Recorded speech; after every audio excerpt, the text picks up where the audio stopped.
Welcome to Sleepy Crimes. I am Anna, your host. Tonight, we drift into the shadows of the Erik Jan Hanussen murder. Before the world was consumed by the fires of a second global conflict, Berlin was a city of neon lights, jazz, and dark secrets. It was a place where the lines between reality and illusion were often blurred by the smoke of 1,000 cabarets. But as we begin our journey, we must leave the bustling streets behind. We are traveling south, away from the grand theaters and the crowded apartments, toward the silent, towering pines of the Baruth forest. It is April, in the year 1933. The air is still heavy with the damp chill of a winter that refuses to fully depart. Here, the ground is a carpet of copper-colored needles and emerald moss, soaking up the morning mist that clings to the trunks of the trees like a ghostly shroud. Breathe in the scent of wet earth and ancient wood. The forest is quiet, save for the distant, rhythmic thud of an axe and the occasional cry of a crow circling high above the canopy. Imagine the scene on the 7th of April. A group of local woodcutters is moving through a particularly dense thicket near the road to Zossen. They are men of the earth, accustomed to the smells of sap and soil, but today, something feels different. The wind carries a faint, sickly sweetness that does not belong in the crisp spring air. As they push aside the low-hanging branches of a fir tree, their boots sink into a patch of ground that has been recently disturbed. The earth here is loose, piled haphazardly beneath a layer of dead leaves and scattered brush. It is a shallow, narrow mound, and as the morning sun filters through the needles, it illuminates a sight that brings the men to a sudden, trembling halt. Protruding from the dark, wet soil is the unmistakable shape of a human hand, its fingers curled as if reaching for a world that has already moved on. There is no sound now but the heavy breathing of the workmen and the rustle of the wind as it whispers through the branches, witnessing a secret that was never meant to be found. The authorities arrive hours later, their heavy overcoats catching on the brambles as they survey the grim perimeter. They begin the slow, methodical process of uncovering what the forest has tried to hide. As the dirt is brushed away, the details emerge with a jarring clarity. This was not a pauper's burial. Beneath the grime and the decay, they find the remnants of a life once lived in the height of luxury. The victim is wearing a fine, charcoal-colored suit, tailored from expensive wool that feels out of place against the jagged roots of the pines. There are no pockets filled with coins, no wallet to provide a name, and no documents to explain why a man of such obvious means was left in a hole barely 2 feet deep. The investigators note the wounds with a practiced, somber detachment. There are several bullet holes in the skull, placed with a cold, professional precision.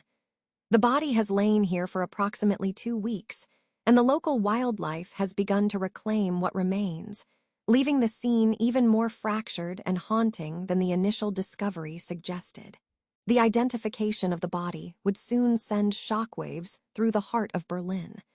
It was the monogram on the fine silk lining of the jacket that finally gave the silent figure a name.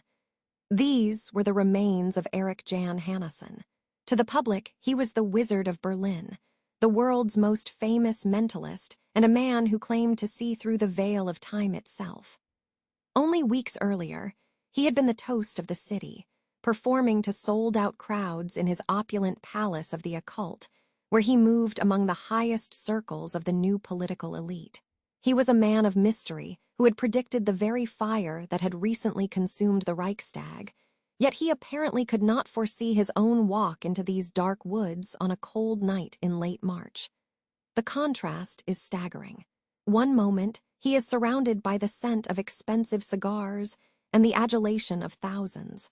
The next, he is a nameless resident of a shallow grave in the Baruth forest, his only companions the shadows and the silence of the trees. As the news of the discovery spreads, the city of Berlin begins to whisper. How could a man so powerful, so seemingly connected to the inner workings of the state, end up discarded like trash in the mud? The police are quick to label it a mystery, a personal grudge, or perhaps a robbery gone wrong, despite the expensive suit still clinging to his frame. But those who knew Hanussen knew that his life was a tapestry of dangerous threads. He was born Hermann Steinschneider, a Jewish man from Vienna who had successfully reinvented himself as a Danish aristocrat and a psychic advisor to those who now held the keys to Germany's future. His death was not merely a murder. It was a message. As we sit here in the quiet of the night, let the image of that lonely forest grave fade into the background.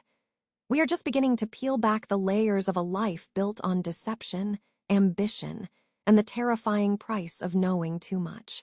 The woods have given up the body, but the truth remains buried deep within the political machinery of 1933.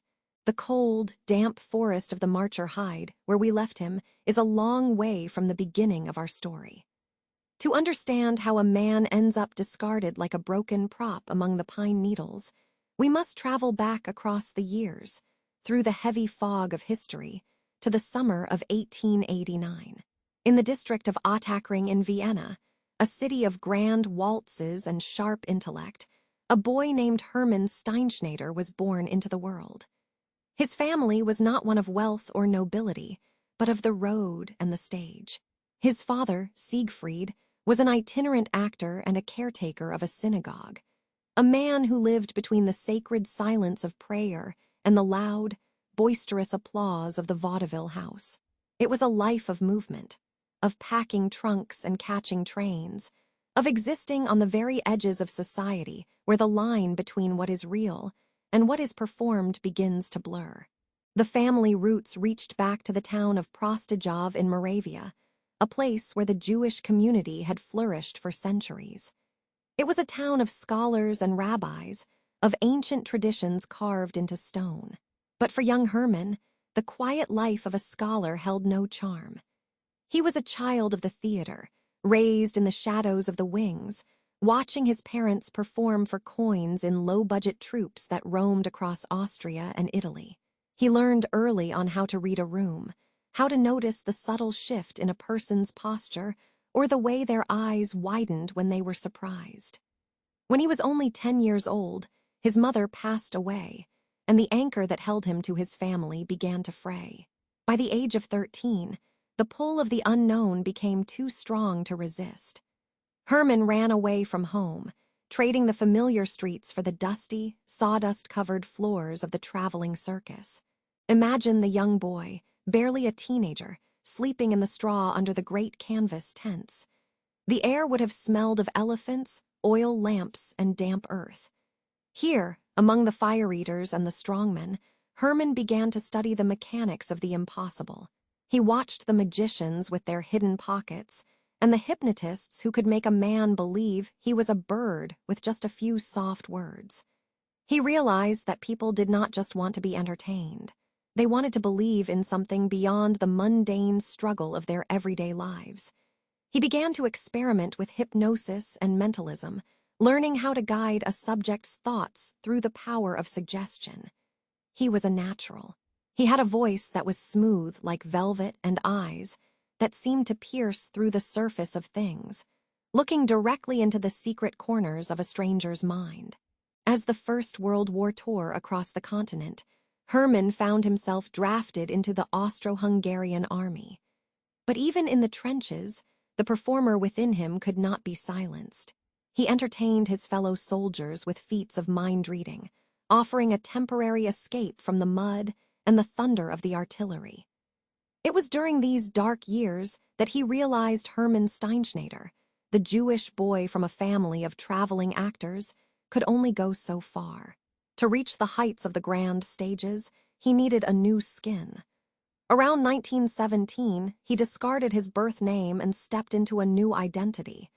He became Erik Jan Hanussen. He did not just change his name. He rewrote his history. He began to claim he was a Danish aristocrat, a man of noble Scandinavian blood who had been gifted with psychic powers since his youth. He spoke no Danish, but in the chaos of post-war Europe, few people cared to check the details of a man who could tell them their future. The transition was seamless. Erik Jan Hanussen was everything Hermann was not: confident, wealthy, and mysterious.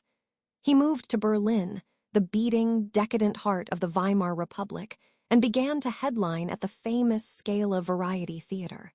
His act was a masterclass in psychological manipulation. He didn't use mirrors or trapdoors. Instead, he relied on what he called muscle reading. He would hold a person's hand, and by feeling the tiny, involuntary tremors in their muscles, he could find a hidden object or sense a secret thought. He would stand on the stage under a single, bright spotlight. The rest of the theater plunged into a deep, heavy darkness, and command the audience's attention with the sheer force of his presence. He wasn't just a performer anymore. He was becoming something more significant, something much more dangerous. In the smoke-filled cabarets and the opulent salons of Berlin, the whisper of Hanussen's name began to carry a certain weight. People were desperate for answers in an era of hyperinflation and political unrest.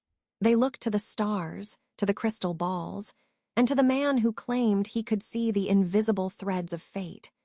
He began to move away from the simple tricks of the circus and toward the murky world of prophecy. He published journals, hosted seances for the elite, and cultivated a persona that suggested he held the keys to the future of Germany itself. But as he climbed higher, the mask of the Danish aristocrat became harder to maintain. The boy from Prostojov was still there, hidden beneath the tailored suits and the carefully groomed mustache, and the secrets of his past were beginning to stir in the shadows. For now, the lights were bright and the applause was deafening. But the stage was being set for a final act that no one, not even the great Hanussen, could have predicted. Berlin in the late 1920s was a city of ghosts and neon. The heavy, metallic smell of the electric trams mingled with the scent of expensive perfume and the lingering dampness of the Spree River. It was a place where people were looking for anything to believe in because the old world had crumbled into dust during the Great War. The currency had failed, the government was a fragile thing, and the people were hungry for magic. In this era of excess and uncertainty, the streets were filled with a frantic energy. Cabarets pulsed with jazz until the dawn, and the air in the coffee houses was thick with talk of revolution and the occult. It was a golden age of theater, but the greatest performances were no longer happening behind a velvet curtain. They were happening in the very soul of the city, which seemed to be vibrating with a feverish, unsettled tension. Into this vibrating landscape stepped a man who called himself Erik Jan Hanussen. He did not arrive as the son of a poor Jewish actor from Vienna, which he truly was, but as a man of mystery. He had carefully shed his birth name, Hermann Steinschneider, like a snake shedding an old skin. He now presented himself as a Danish aristocrat, a descendant of noble blood with a direct line to the divine. He carried himself with a predatory grace, his eyes always seeming to look just a few inches behind your own, as if he could see the thoughts before they even formed in your mind. This reinvention was his first great act of magic. He knew that in a city as desperate as Berlin, the truth was far less valuable than a well-told lie. He settled into the city's heart and began to weave a web of influence that would soon capture the elite and the desperate alike. His true coronation took place at the Scala, the great theater that served as the beating heart of Berlin variety scene. Imagine the atmosphere in that hall.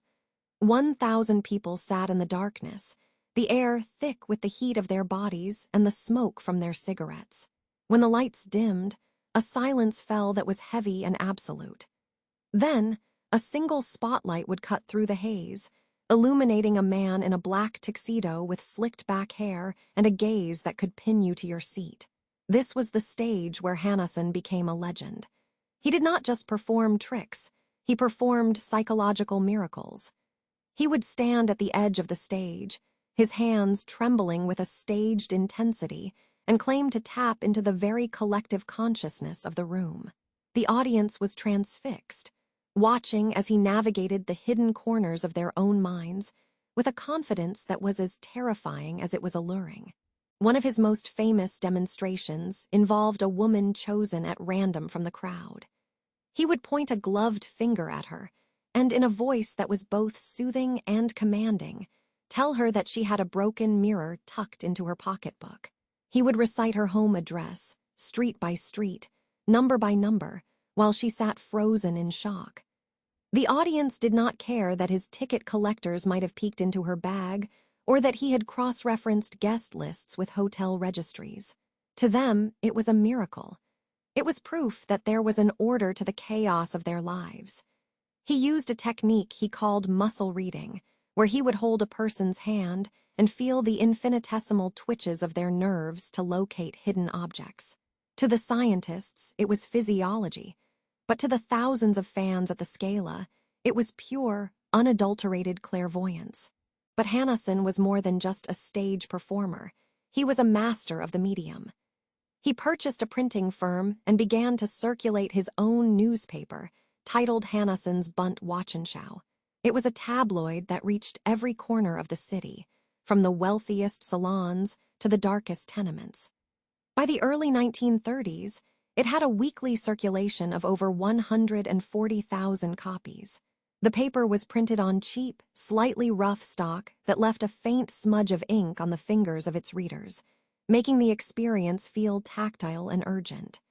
It was filled with astrological charts, predictions of political shifts, and society gossip.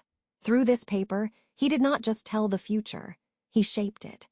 He became a household name, a prophet for the masses who looked to the stars because the earth beneath them felt so unstable. Each issue promised a glimpse into the unknown, a way to navigate the treacherous waters of the Weimar Republic.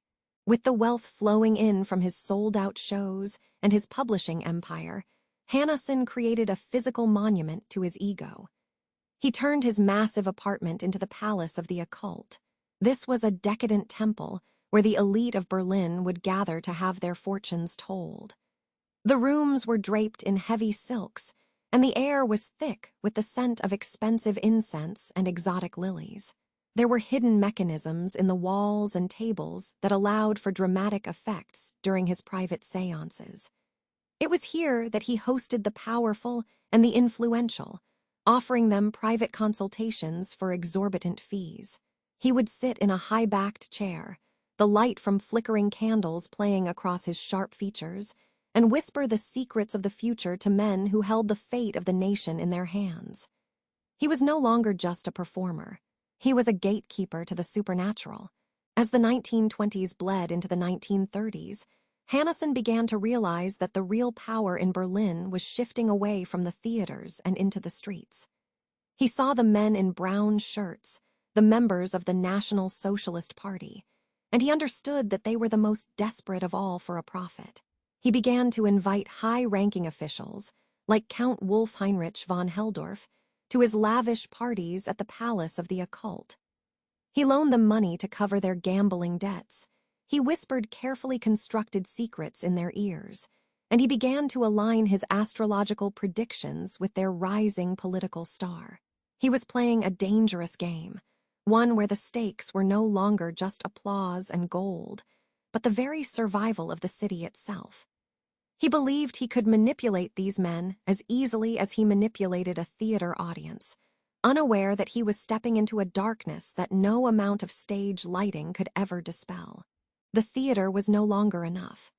The stages of Berlin had given Erik Jan Hanussen fame, but he hungered for a temple, a place where the lines between performance and prophecy could be permanently erased. In the early months of 1933, he unveiled his greatest creation on Lietzenberger Strasse. He called it the Palace of Occultism. It was a massive, sprawling mansion that stood as a monument to his ego and his strange, growing influence over the city's elite. To walk through its heavy, ornate doors was to leave the cold, political tension of the Berlin streets behind and enter a world of heavy velvet and gilded silence. Hanussen had spent hundreds of thousands of marks on the renovation, creating an environment designed to overwhelm the senses and soften the rational mind. It was a Taj Mahal of the black arts, a place where the wealthy and the powerful could pay for the privilege of being told that their darkest desires were destined to come true. The interior was a labyrinth of sensory indulgence. Visitors were first led through a foyer where the air was thick with the scent of rare incense and expensive tobacco. The walls were adorned with religious statues and pagan symbols, a deliberate blending of the sacred and the profane. At the heart of the palace lay the room of glass, his sanctum sanctorum. Here, the floor was crafted from polished marble that shone like a dark, still lake under the glow of dozens of flickering candles. In the center of the room stood a circular bar made entirely of illuminated glass. Etched into its surface were the 12 signs of the zodiac, glowing with a soft, ethereal light that seemed to pulse with the heartbeat of the building. It was here that the elite of Berlin, the countesses, the industrial magnates, and the rising stars of the National Socialist Party, would gather, clutching crystal glasses and whispering about the fate of the nation. As the night deepened, Hanussen would move among them like a ghost in a tuxedo. He was a master of the atmosphere, knowing exactly when to let a silence linger and when to punctuate it with a sharp, insightful observation. He had built secret passages and hidden rooms within the mansion, places where his assistants could operate the mechanical tricks that fueled his legends. There were hidden speaking tubes and concealed mirrors that allowed him to observe his guests when they thought they were alone. He gathered their secrets like a gardener gathering fallen leaves, using every scrap of gossip to bolster his reputation as a man who could see through the very fabric of time. In the private consultation rooms, draped in deep crimson silks, he sat upon a throne-like chair and received the leaders of the brownshirts, men like Count Wolfheinrich von Helldorf, who came to him not just for visions, but for loans and for the validation of their own brutal ambitions. The parties at the Palace of Occultism were legendary for their decadence. It was a place where the rigid social structures of the past were melting away in a heat of mystical fervor. Under the gold-leafed ceilings, the high-ranking officials of the new regime rubbed shoulders with the artists and socialites they would soon seek to destroy. There was a desperate energy to these gatherings, a sense that the world was changing so rapidly that only a prophet could navigate the coming storm. Hanussen provided the anchor they craved. He offered them a narrative of destiny, casting their political rise as something written in the stars rather than one in the streets. He had become the Nazi Rasputin, a man who held the keys to the subconscious of the party, all while hiding his own heritage behind a mask of Danish nobility and occult mastery. The peak of this theatrical madness arrived on the evening of February 26, 1933. The palace was holding its grandest soiree yet. The air was electric with a strange, nervous tension. Hanussen had invited a select group into the room of glass for a special séance. Among them was the famous actress Maria Podler. The lights were dimmed until only the zodiac signs on the glass bar cast a faint, bluish glow onto the faces of the onlookers. Hanussen placed the actress into a deep hypnotic trance, his voice a low, rhythmic murmur that seemed to fill every corner of the silent room. He asked her to look into the future, to describe the obstacles that stood in the way of their movement. The room grew cold, the silence so heavy it felt like a physical weight on the chests of those waiting for the word. Maria Podler began to speak, her voice thin and strained as if she were shouting from a great distance. She spoke of a great house, a building of power, being consumed by a wall of fire. She described the flames leaping toward the sky, the sound of glass shattering, and the smell of smoke drifting over the city. Hanussen stood over her, his eyes wide, guiding her vision with leading questions that painted a terrifyingly vivid picture of a national catastrophe. The guests watched in a state of paralyzed awe.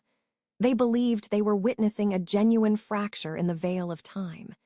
But as the vision concluded and the actress collapsed in exhaustion, a different kind of chill settled over the room. If Hanussen truly saw the fire before it happened, was he a prophet? Or was he merely a man who had been told exactly where the matches would be struck? That night, as the guests departed the Palace of Occultism, They looked at the dark silhouette of the Reichstag building with new, fearful eyes. Hanussen had achieved his ultimate goal. He had linked his own mystical brand to the very survival of the state. He was at the height of his power, a king in a palace built of secrets and gold leaf. But the shadows he had invited into his home were beginning to grow longer than he could control. The men he had charmed and the officials he had bankrolled were not creatures of the spirit world. They were men of blood and iron. And in the world they were building, there was only room for one master of the future. The palace of occultism, for all its beauty and its hidden rooms, was not a fortress. It was a gilded cage, and the lock was about to turn from the outside. As the heavy doors of the palace of occultism closed behind the last of the guests, the echoes of Erik Jan Hanussen's chilling prediction lingered like the smell of ozone before a storm. The guests, many of them draped in the fine furs and sharp uniforms of the Berlin elite, hurried into the biting night air of 1933, their eyes drawn toward the dark, imposing silhouette of the Reichstag building.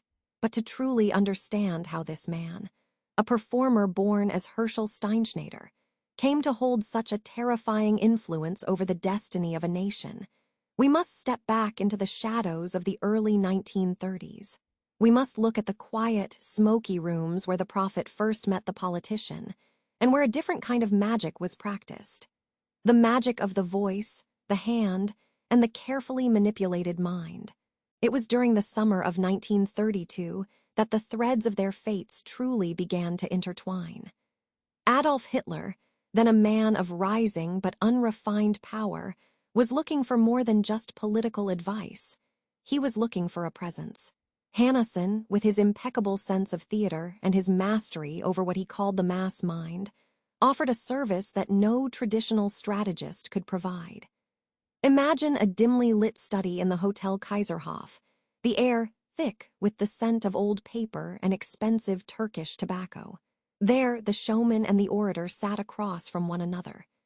Hanussen, the man who had mesmerized thousands at the Scala Theater, saw a student in need of a stage persona. He recognized that for the message to take hold, the messenger had to become a living icon, a vessel for the collective anger of a broken people. The lessons were as meticulous as they were strange. Hanussen taught the art of the dramatic pause, the long, agonizing silence before a single word is uttered, a silence that pulls an audience in until they are breathless with anticipation. He would stand before a mirror with his pupil, guiding the placement of a finger, the tension in a shoulder, or the specific, haunting angle of a chin. He showed how to use gestures not just to punctuate a sentence, but to command the very air of a stadium. The sweeping arms, the clenched fists, and the sudden, sharp movements were not natural outbursts of emotion. They were choreographed movements, refined in private under the watchful, critical eye of the clairvoyant. Hanussen understood that the human eye is drawn to rhythm and certainty, and he helped his student find a physical language that spoke of an unstoppable, cosmic destiny. Beyond the physical, there were the deeper secrets of psychological manipulation. Hanussen shared his knowledge of crowd psychology, explaining how a gathering of people ceases to be a collection of individuals and becomes a single, emotional entity. He taught that one must never argue with a crowd, but rather mirror their deepest frustrations back at them until their anger feels like his own. He spoke of the fixed gaze, a hypnotic technique used to make every person in a room feel as if the speaker is looking directly into their soul. In these sessions, the politician learned to transform his own insecurities into a projection of absolute, unwavering confidence. They practiced the crescendo, the slow building of volume and intensity that mimics the rising heat of a fever, until the audience is no longer listening to words, but experiencing a visceral, shared trance. The irony of this collaboration was as thick as the velvet curtains in Hanussen's palace. Here was a man of Jewish heritage, a fact he hid behind a manufactured persona of Danish nobility, meticulously crafting the public image of a movement built on the foundation of hatred for his own people. Hanussen likely believed he was too clever to be caught, too essential to be discarded. He bankrolled the gambling debts of high-ranking Nazi officials, like Count Wolf-Heinrich von Helldorf, and threw lavish, drug-fueled parties on his private yacht. He had become a financier and a confidant to the very machine that was preparing to devour Germany. In his own mind, he was the puppet master, the one who saw the strings of the future and knew exactly which ones to pull to ensure his own survival and status. As the relationship deepened, Hanussen's own publications began to reflect this dark alliance. His newspaper, the Berliner Wochenschau, shifted its tone. The playful satires of political figures were replaced by grave, astrological charts that seemed to prove the inevitability of a Nazi victory. He used the language of the heavens to grant a veneer of cosmic legitimacy to a very earthly, very violent quest for power. He spoke of planetary alignments and ancient symbols, making the rise of the party feel like a natural law rather than a political choice. By the end of 1932, Hanussen was no longer just a performer. He was the prophet of the Third Reich, a man who believed he had successfully hitched his wagon to the most powerful force in the nation. But as we look back through the fog of history, we see the cracks beginning to form in the illusion. Hanussen's proximity to power was a double-edged sword. He knew the intimate secrets of the men who were quickly becoming the masters of Germany. He knew their debts, their fears, and perhaps most dangerously, he knew the truth of his own identity. In the high-stakes theater of Berlin politics, a man who knows too much is a man who cannot be allowed to remain on the stage. The lessons in oratory and psychology had been learned all too well. The student had mastered the art of the shadow, and soon, the teacher would find himself standing in the very darkness he had helped to create. The prophet had predicted the fire, but he had failed to see that he was the fuel. Tonight, as you drift towards sleep, imagine the flicker of candlelight on a mirror in a silent room in 1932. Imagine the soft, rhythmic tapping of a finger on a table as a master explains the power of the word and the weight of a gesture. The world outside was changing, turning toward a long and terrible night, and for a brief, strange moment, the most feared voice in the world was being shaped by a man whose own life was built on a series of breathtaking lies. The stage was set, the audience was waiting, and the prophet was unknowingly preparing for an exit he never intended to make. Breathe deeply now, and let the image of that smoky room fade away. You are safe in the present, far from the whispers of the past. The winter air in Berlin on the evening of February 26, 1933, was more than just cold. It was brittle, as if the very atmosphere might shatter under the weight of the political storm gathering over the city.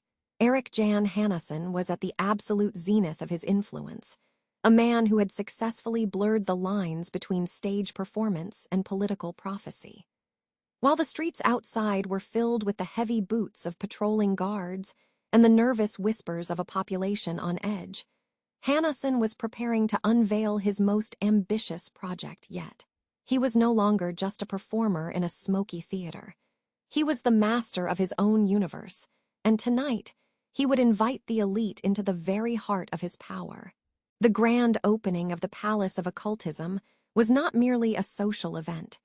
It was a sanctuary of the strange, a place where the logic of the waking world seemed to thin and dissolve. Hanussen had spared no expense, transforming a grand building on the Lietzenberger Strasse into a temple of gold and marble. Inside the inner sanctum, known as the Room of Glass, the walls were lined with mirrors that seemed to stretch the candlelight into an infinite, flickering horizon. In the center sat a massive circular table, its surface composed of thick glass panels. Beneath each panel, hidden lamps cast a soft, ethereal glow through intricate astrological symbols, bathing the hands of the guests in a pale, spectral light. The air was thick with the scent of expensive cigars, imported perfumes, and a heavy, resinous incense that clung to the velvet curtains like a physical weight. Among the guests that evening were the men who held the keys to the future of the nation. Count Wolf Heinrich von Helldorf, the commander of the Berlin stormtroopers, sat with his large, restless hands pressed against the cool glass. He was a man of deep debts and darker appetites, a frequent visitor to the inner circle of the clairvoyant.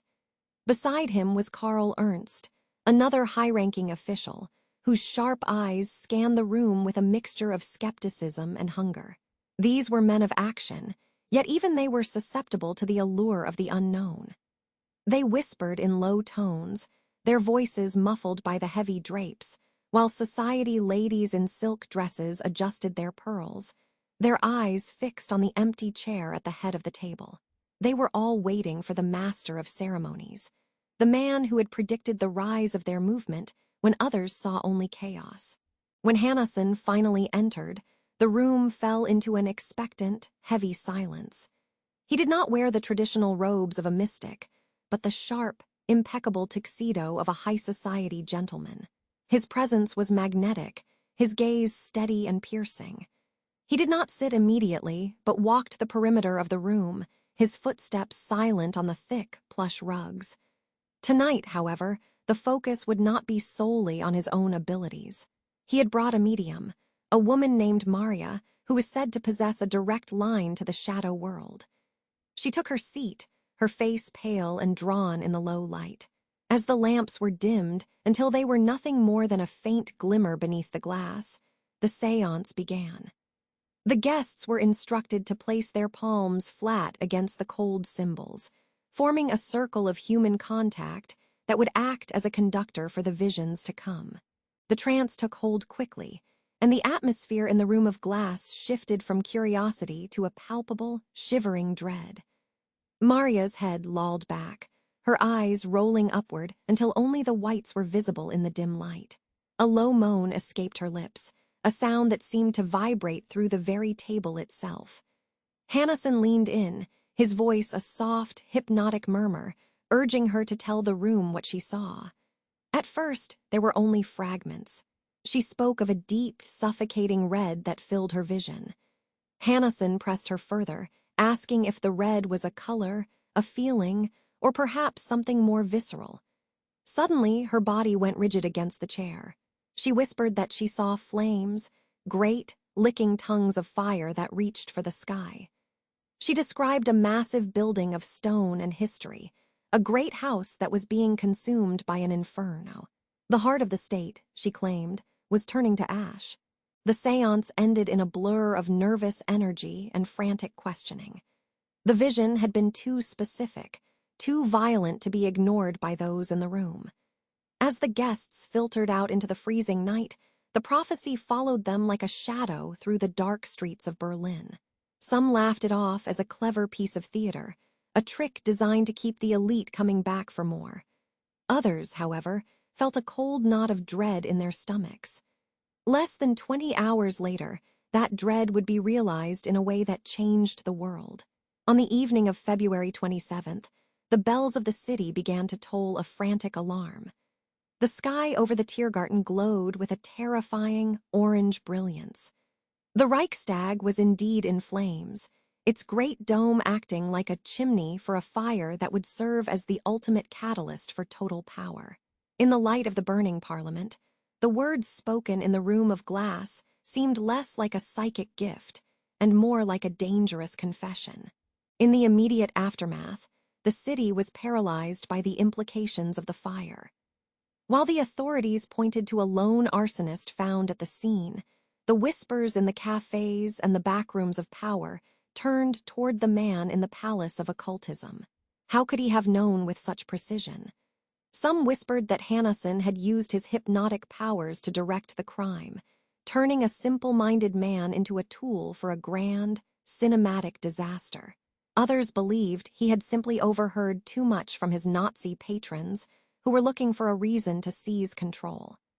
But as the smoke cleared and the new regime began to tighten its grip, the man who knew too much found himself in a precarious position.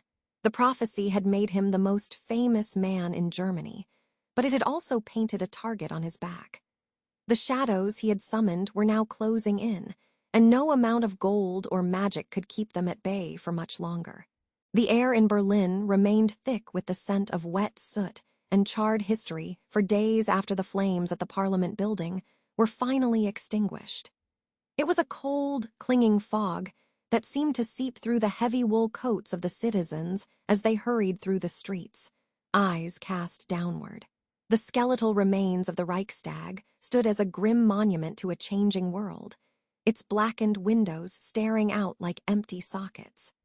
While the official narrative pointed toward a lone arsonist, a young man caught in the heat of the moment, a much more intricate and dangerous story was unfolding in the shadows of the city's private parlors. In the immediate aftermath, the paralysis of the city was not just born of shock, but of a quiet, creeping realization. The prediction that had echoed through the palace of the occult just hours before the first spark was no longer a marvel of entertainment. It had become a piece of evidence that threatened to burn the man who had uttered it.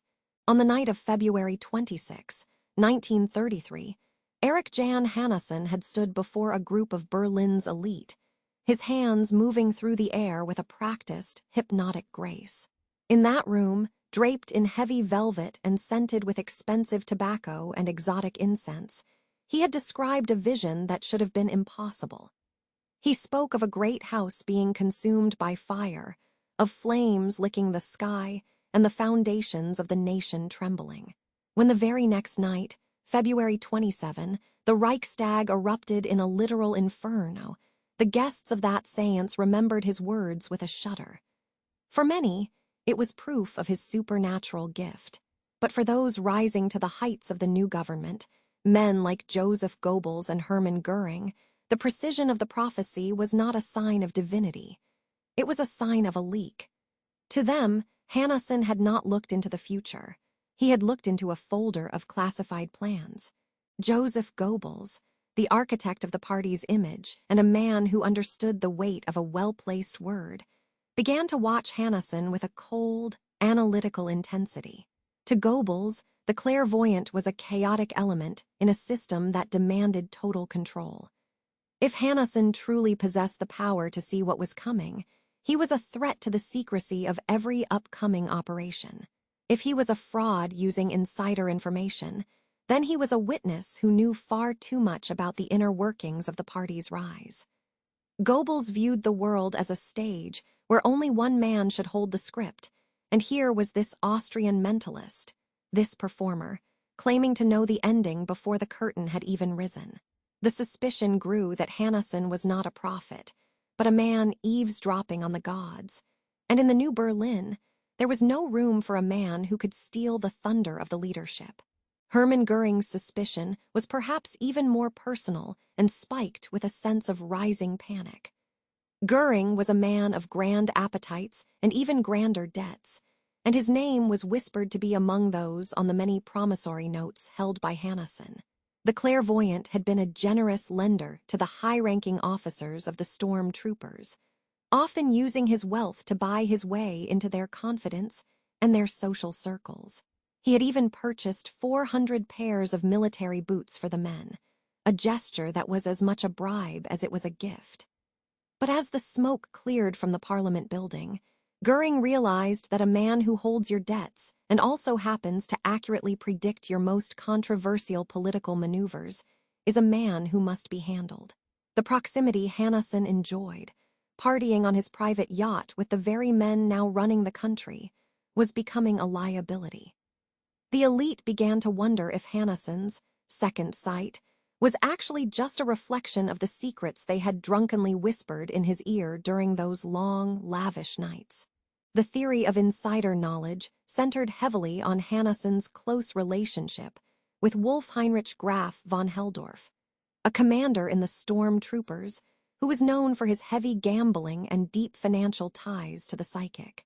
It was rumored that Helldorf, or others in his circle, had let slip the details of the planned arson as a way of currying favor or perhaps as a boast of the party's upcoming triumph. Hanussen, ever the showman, could not resist the urge to turn this lethal secret into a theatrical moment. He had taken a piece of intelligence that was meant to be a weapon of state and turned it into a parlor trick for the bored aristocracy. This miscalculation was catastrophic.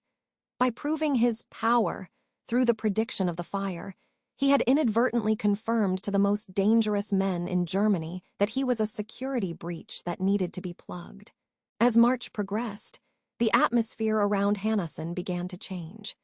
The invitations to the Ministry of Propaganda stopped arriving, and the once friendly nods from officers in the street were replaced by stony silence. His Jewish heritage, which had been a nominally tolerated secret while he was useful, was now being discussed in the corridors of power as a convenient excuse for his eventual removal. The palace of the occult, once a place of wonder and mystery, now felt like a target painted in gold leaf. Hanussen, perhaps sensing the shifting tides, tried to double down on his loyalty, publishing horoscopes that grew ever more fawning toward the new chancellor. But the damage was done. He had seen the fire before it happened, and in doing so, he had ensured that the next time the flames rose, they would be coming for him. The price of his knowledge was becoming clear, and the currency required to pay it was his very life. The walls of the Ministry of Propaganda were thick, but they could not keep out the chill of a Berlin spring in 1933. For Erik Jan Hanussen, the man who had once been the toast of the capital, the silence was more deafening than the applause he had grown used to. Behind closed doors, a different kind of magic was being performed. It was a magic of ink, paper, and cold, hard facts. His enemies, men like the Berlin SA leader Karl Ernst and the heavily indebted Count Wolf-Heinrich von Helldorf, were no longer looking for his prophecies. They were looking for his past. The friendship of the powerful is a fickle thing, often built on the shifting sands of utility. As long as Hanussen was useful, his eccentricities were ignored. But as the new regime solidified its grip on the throat of Germany, the questions became sharper, more focused. They did not want to know about the future of the nation. They wanted to know about the man, behind the mask of a Danish aristocrat. The investigation was not a grand affair of flashing sirens, but a quiet, rhythmic turning of pages in a dusty archive in Vienna. Imagine the scene. A low-ceilinged room where the air is thick with the smell of old glue and decaying vellum. A clerk with ink-stained fingers pulls a heavy ledger from a shelf, the spine cracking in the silence like a dry branch. This was the work of the racial experts, the men whose task it was to ensure the purity of the movement Hanussen had so desperately tried to join. They were tracing a lineage, following the breadcrumbs left by a family of itinerant performers. They were not looking for a prophet named Erik Jan Hanussen. They were looking for a boy named Hermann Steinschneider. The scratch of a fountain pen on a notepad is the only sound as the investigators bridge the gap between the legend and the reality. And then they found it. A birth certificate, yellowed with age and smelling of damp basement air, bearing the date of June 2nd, 1889. The record did not list a castle in Denmark or a long line of Nordic nobility. Instead, it placed his birth in the precinct jail of Vienna's Ottakring district, where his mother, Julie Kohn, had been held briefly for vagrancy. His father, Siegfried Steinschneider, was recorded as a synagogue caretaker and a traveling actor. The revelation was stark, undeniable, and, in the eyes of the men reading the file, completely unforgivable. The man who had sat at the right hand of the leadership, reading their palms and whispering of their shared destiny, was not the Aryan oracle he claimed to be. He was a Jewish man from the slums of Vienna. To the Nazi elite, this was not just a lie. It was a defilement of their very ideology. The irony was as thick as the cigar smoke that filled the SA headquarters. Hanussen had used his considerable wealth to bankroll the very men who were now plotting his demise. He had loaned vast sums of money to Count Helldorf to cover the aristocrat's gambling debts, holding stacks of paper markers that were now effectively death warrants. By finding the truth of his ancestry, his enemies found a way to erase their debts and their embarrassment in one swift stroke. The secret in the files was the ultimate leverage. It transformed Hanussen from a mysterious visionary into a liability that needed to be liquidated. The racial laws they were beginning to draft were not just abstract concepts for the masses. They were the tools they would use to dismantle the man who knew too much about their inner circles. In those final days of March, Hanussen seemed to sense the net tightening around him. He was a master of reading the room, and the room had grown very cold indeed. There is a story that he wrote a letter to a confidant using invisible ink, a secret message hidden between the lines of a mundane note. In it, he reportedly confessed his growing terror, realizing that the anti-Semitism he had once dismissed as a mere election trick was a lethal reality. He had believed himself to be the exception, the one man whose brilliance and psychic gifts could transcend the very hate he helped to fuel. But the files in the hands of his enemies told a different story. It was a story of blood and heritage that no amount of stagecraft or hypnotic suggestion could hide. The mask was slipping, and there was no magic left to hold it in place.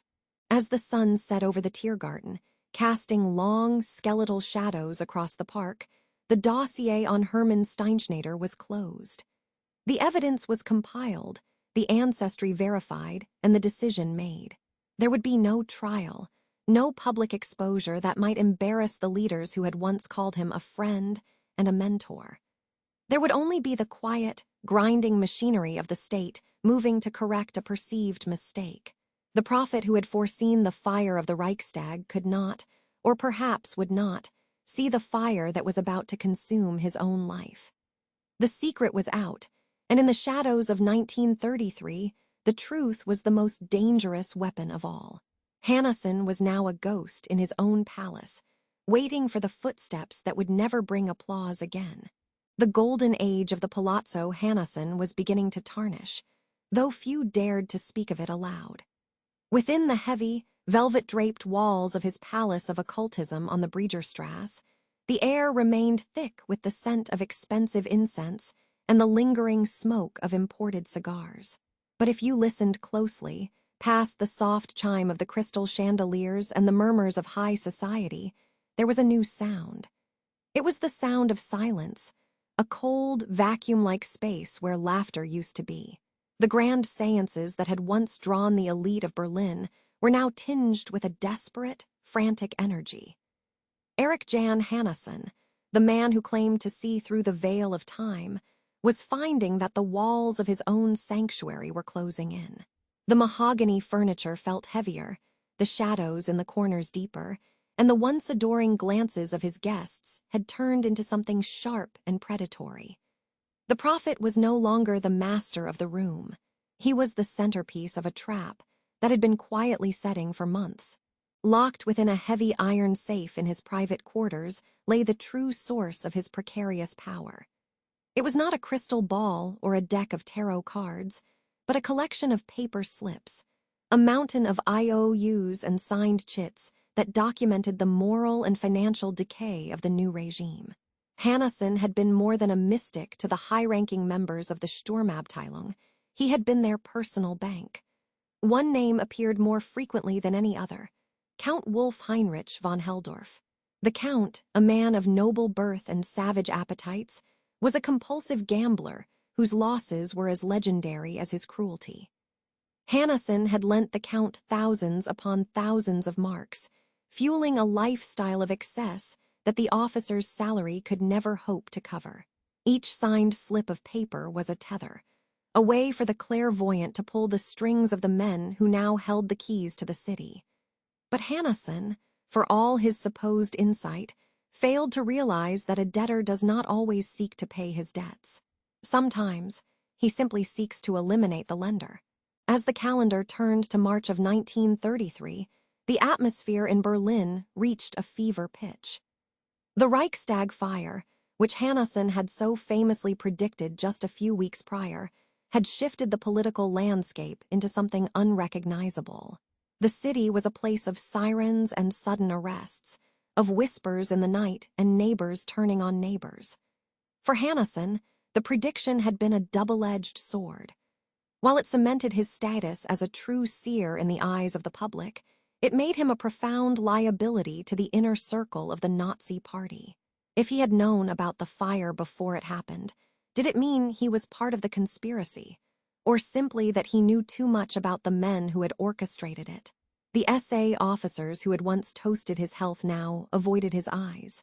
When they did visit the palazzo, they no longer came for guidance. They came to watch him, their hands resting heavy on their holsters, their presence a silent threat that filled the grand hallways like a rising tide. The pressure was not only financial. A more poisonous threat was beginning to circulate through the local press, a whisper that threatened to strip away the carefully constructed identity of the Danish aristocrat. The name Hermann Steinschneider was being spoken in newsrooms and police stations, a name that pointed directly to his Jewish heritage in a city that was rapidly becoming a furnace of anti-Semitic hatred. Hanussen tried to fight back with the same tools he had used his entire life: performance and deception. He insisted he had been adopted, that his blood was pure, that he was more loyal to the movement than any of his detractors. He even poured his wealth into pro-party propaganda, using his own occult newspaper to praise the very men who were plotting his demise. It was a desperate dance, a man trying to outrun his own shadow while the spotlights grew brighter and more unforgiving.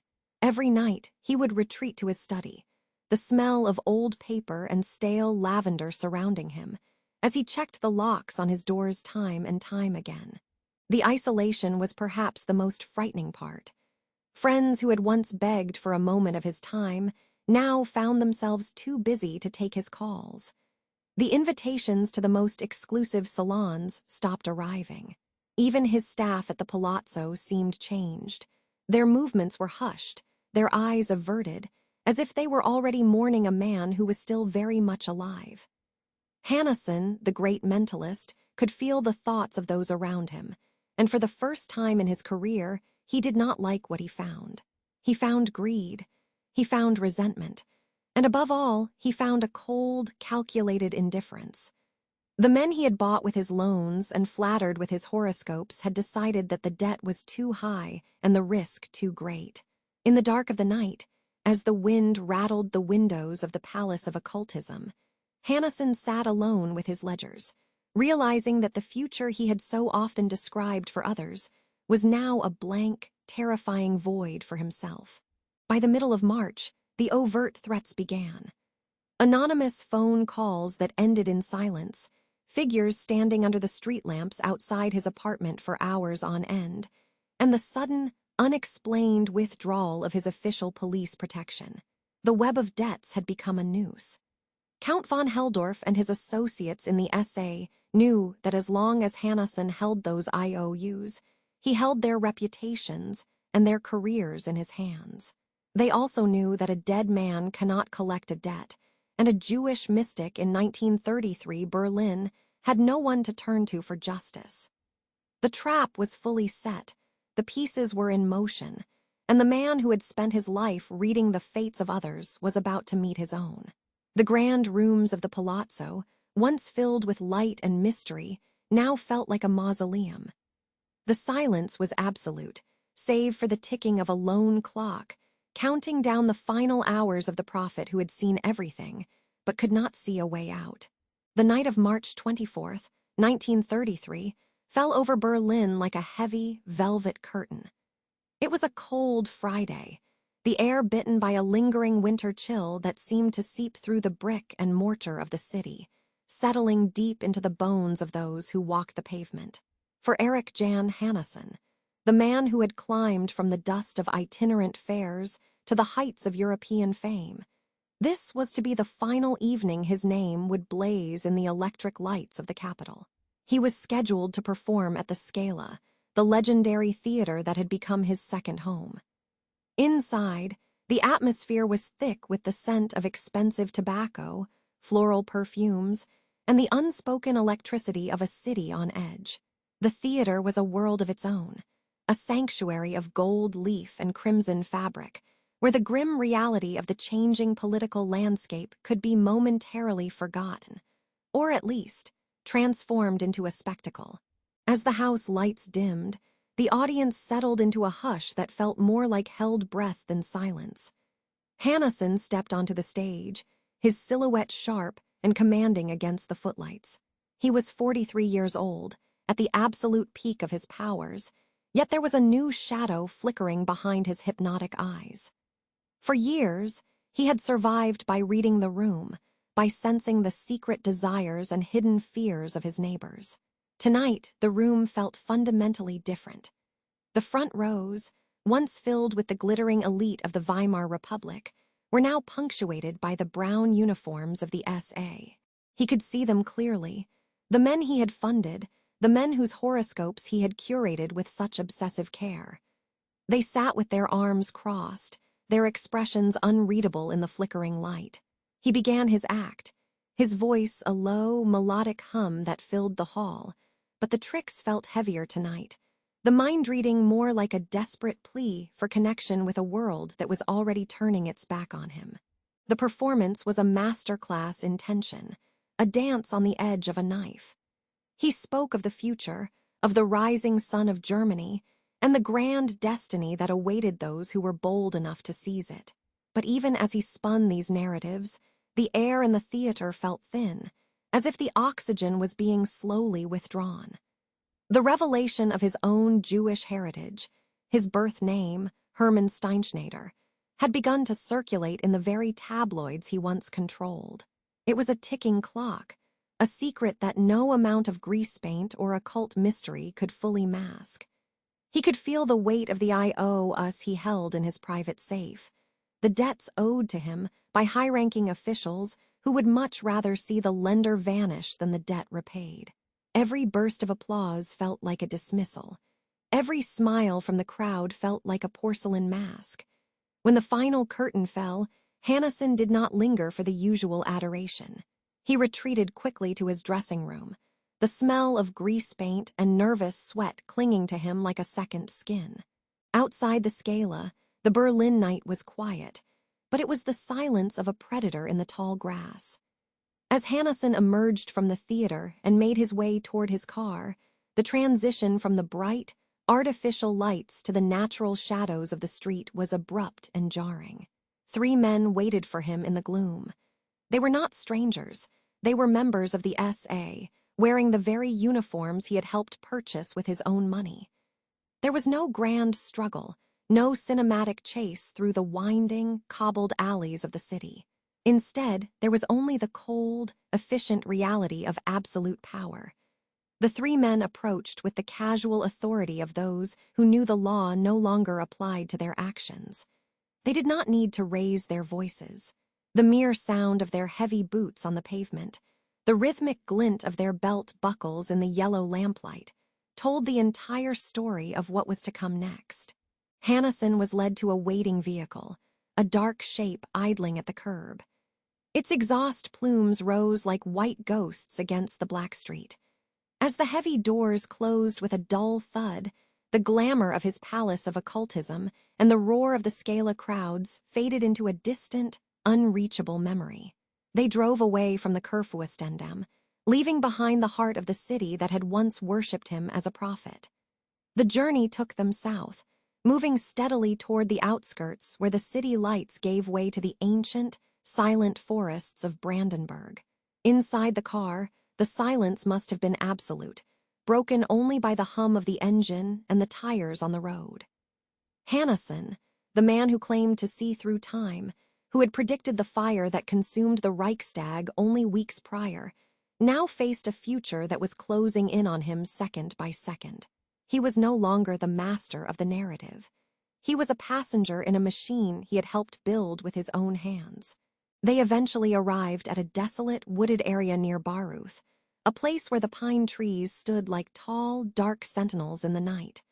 The ground beneath their feet was soft and yielding, damp with the moisture of early spring. It was here, miles away from the applause and the crimson velvet curtains, that the final act of his life was played out. The 3 men led him deep into the shadows of the trees. There were no witnesses but the wind and the distant stars. 3 shots rang out, sharp and sudden, cutting through the stillness of the forest. The man who had spent his entire life creating elaborate illusions, who had reinvented his identity 1,000 times to survive the shifting tides of history, could not disappear from this final, brutal reality. His body was left there, partially covered by the fallen leaves and the cold, indifferent earth, not to be discovered for many weeks. The prophet of Berlin had been silenced by the very shadows he had spent his life trying to command. As the car drove back toward the city, the forest returned to its quiet, keeping the secret of the mentalist's final performance. The ground was thick with the scent of damp earth and decaying pine needles, a heavy, musk-filled aroma that clung to the air like a shroud. In the Baruth forest, south of the bustling neon and noise of Berlin, the silence was not merely an absence of sound, but a physical weight. On the night of March 24th, 1933, the pine trees stood like tall, dark sentinels, their interlocking branches blotting out the weak light of the stars. The car, Hanussen's own luxury vehicle, had come to a rest at a lonely point along the road that stretched toward Zossen. The engine had been cut, and for a few lingering moments, the only sound was the rhythmic ticking of cooling metal. Inside, the man once known as the prophet of the Third Reich sat between his executioners. He was 43 years old, a man of immense fame and even greater secrets, now reduced to a passenger in a machine he had once purchased with the spoils of his psychic success. The doors creaked open, the sound cutting through the stillness like a knife through silk. He was led away from the roadside and into the dense undergrowth. The journey into the trees was slow and deliberate. Imagine the texture of that walk, the way the soft, mossy floor of the forest yielded under his fine leather shoes. Hanussen, ever the showman, was dressed as if for a performance, yet there were no spotlights here, only the silvered glow of a partial moon filtering through the canopy. His captors were men of the Sturmabteilung, the SA, the very organization he had financed and courted. Among them were reportedly figures like Wilhelm Ost and Kurt Egger, men who moved with the clinical, practiced efficiency of soldiers performing a necessary task. They did not speak much. They did not need to. They led him deeper into the shadows, past the reach of the headlights, to a place where the forest felt ancient and indifferent to the affairs of men. Every step was a countdown, a slow march toward the final curtain of a life built on illusion and daring. The execution was not a grand spectacle. It was a professional hit, devoid of the drama Hanussen had cultivated in his palace of the occult. When they reached a small clearing, the order was understood without being shouted. There was no trial, no last rites, and no audience to applaud his final prediction. The clairvoyant, who had spent years peering into the futures of others, stood facing the darkness. Perhaps, in those final seconds, he realized the ultimate irony of his position. He had predicted the fire that gave his enemies power, and now that power was turned upon him. 3 shots rang out, shattering the peace of the Baruth woods. They were sharp, staccato reports that echoed briefly before being swallowed by the vast, absorbent silence of the timber. 2 of the bullets were aimed with lethal precision at his head. The man who had been the most famous mentalist in Europe collapsed onto the damp moss, his secrets and his influence bleeding away into the Prussian soil. The men did not linger. They left him there, lying beneath the boughs of the pines, and walked back to the car. They were professionals, and they had a schedule to keep. As the sound of the car engine faded into the distance, the forest began to reclaim the site. For nearly 2 weeks, Hanussen remained a part of the wilderness. The April thaw brought a biting chill and rain that washed over the scene, while the local wildlife, oblivious to the political stature of the remains, began to scavenge. The face that had stared intensely from 1,000 posters was slowly erased by the elements and the animals. It was a cold, lonely ending for a man who had craved the warmth of the spotlight. The silence of the Baruth forest was absolute now, broken only by the wind sighing through the needles and the occasional crack of a dry branch. The world believed he was missing, perhaps in hiding or having fled the country, but the truth lay buried under a light layer of needles and the indifferent shadow of the trees. It was not until the morning of April 7th, 1933, that the silence was finally broken. A group of lumberjacks, working their way through the woods near the road to Baruth, came across a sight that stopped them in their tracks. What they found was a grisly, unrecognizable remains of a man, still dressed in the remnants of expensive evening clothes. The identification was difficult. The face was gone, and the body had been ravaged by the passage of time. However, the killers had been arrogant enough to leave clues in his very attire. When the police investigator, Kriminalrat Hermann Albrecht, arrived at the scene, he noted the high quality of the tailoring. It was a small monogram on the inside of the suit jacket that eventually gave the victim his name. The tailor was tracked down, and the client was identified as Erik Jan Hanussen. The prophet had been found, but the mystery of his death was just beginning to be stifled by the same regime he had helped to elevate. The investigation was a mere formality, a dance of paperwork designed to lead nowhere. The files would eventually go missing, and the case would be officially closed by June of that same year. There was no interest in finding the men who had pulled the triggers, for the orders had come from the very top of the local SA leadership.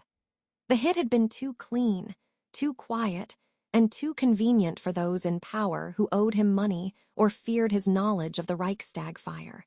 Hanussen's life had been a series of loud, vibrant chapters, but his end was written in the quietest, darkest corners of the woods. As the details of the crime were filed away and forgotten by the public, the Baruth forest returned to its natural state. The moss grew back over the spot where he fell, and the tall, dark sentinels of pine continued to watch over the road, keeping the secrets of that night locked away in their ancient, wooden hearts. The woods near Baruth, roughly 40 miles south of the flickering lights of Berlin, are heavy with a particular kind of silence in the early days of April. It is a damp, transitionary time of year, where the winter's bite hasn't quite surrendered to the warmth of spring. On the morning of April 7th, 1933, the ground was soft with decay and pine needles, smelling of wet earth and ancient shadows. It was here, in a shallow depression beneath the reaching branches of the trees, that the man who had claimed to see everything was finally found. He had been missing for 2 weeks, vanishing into the night on March 25th, shortly after the very people he once entertained decided he was no longer a prophet, but a liability. The forest did not care for his titles or his fame. It only offered a cold, indifferent resting place for the man the world knew as Erik Jan Hanussen. When the authorities arrived, the scene was grim. The body had been visited by the scavengers of the woods, and the passage of 14 days had begun to erase the sharp features that had once peered out from the covers of countless occult magazines. But even in death, a certain luxury clung to him. He was identified not by his face, but by the remnants of his former life. Inside the collar of his fine, heavy overcoat, a tailor's label remained, stitched with the initials Echo, Juliet, Hotel. Those 3 letters, standing for Erik Jan Hanussen, were the final proof that the grand oracle of the Weimar Republic had met a brutal, lonely end. He had been shot multiple times. Some reports said twice in the head, others claimed 12 wounds, and his body bore the marks of a final, desperate struggle against the men who had once sat at his table, drinking his champagne and listening to his secrets. The investigation that followed was a masterpiece of bureaucratic silence. The Berlin police, now firmly under the shadow of the new regime, moved with a lethargy that spoke louder than any words. There were no grand manhunts, no dramatic arrests of the stormtroopers who had been seen taking him away. Instead, the files were filled with vague notations and half-hearted queries. The press, which had once treated Hanussen as a superstar, was permitted only a few lines of copy. They described the victim simply as a Jewish medium found in the woods, stripping him of the Danish aristocratic persona he had carefully crafted over decades. In the eyes of the law, the case was a mystery. In the eyes of the city, it was a message. The paperwork for the investigation was moved from desk to desk until, eventually, it simply ceased to exist, disappearing into the same void as the man himself. While the police remained idle, the Palace of Occultism on Lietzenbergerstrasse was being hollowed out.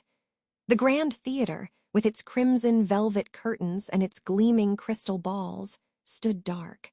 It is said that in the days following his disappearance, the ledgers and IOUs that Hanussen kept so meticulously were seized. These papers held the secrets of men in high places, debts totaling over 150,000 marks owed by high-ranking officials who had gambled away their fortunes while seeking his counsel. With the death of the seer, those debts were magically erased. The glittering mirrors of his salon, which had once reflected the faces of the most powerful men in Germany, now gathered dust in the dark. The candles had burned down to cold wax, and the scent of expensive incense had faded, replaced by the stale, empty air of a theater whose final act had ended in a tragedy no one wanted to remember. Hanussen was a man who lived by the mask. Born Hermann Steinschneider to a poor Jewish family in Vienna, he had spent his life transforming himself into a mystic of noble birth. He was the ultimate escape artist, navigating the treacherous waters of 1920s Berlin by telling people exactly what they wanted to hear. He saw the rise of the sun and sought to fly close to its heat, thinking his psychic shield would protect him from the burn. He coached the powerful in the art of oratory and predicted their victories, perhaps believing that by making himself indispensable, he could transcend the very prejudices he helped fuel. But the sun he chose to follow was a destructive one. Once the fire he helped light began to roar, he was no longer a guide, but fuel for the flames. His story is a chilling reminder of the price of proximity to power when that power is built on shadows. Today, Hanussen rests in a quiet grave in the Stahnsdorf Cemetery, far from the applause and the neon lights of the Scala Theater. The mysteries of whether he truly possessed a second sight or was merely the world's greatest observer of human nature remain buried with him. The world moved on, the war came and went, and the name of the Nazi Rasputin became a footnote in the darker chapters of history. We are left with the image of a man who looked into the future and saw a world of his own making, only to find that the future has a way of turning on those who try to claim it. The whispers of his seances have long since faded into the rustle of the leaves in the Baruth woods, where the secrets of his life and death are finally kept safe by the earth. The case rests now. Let the details fade. You are safe. Close your eyes, breathe deeply, and have a good night. Sleep well.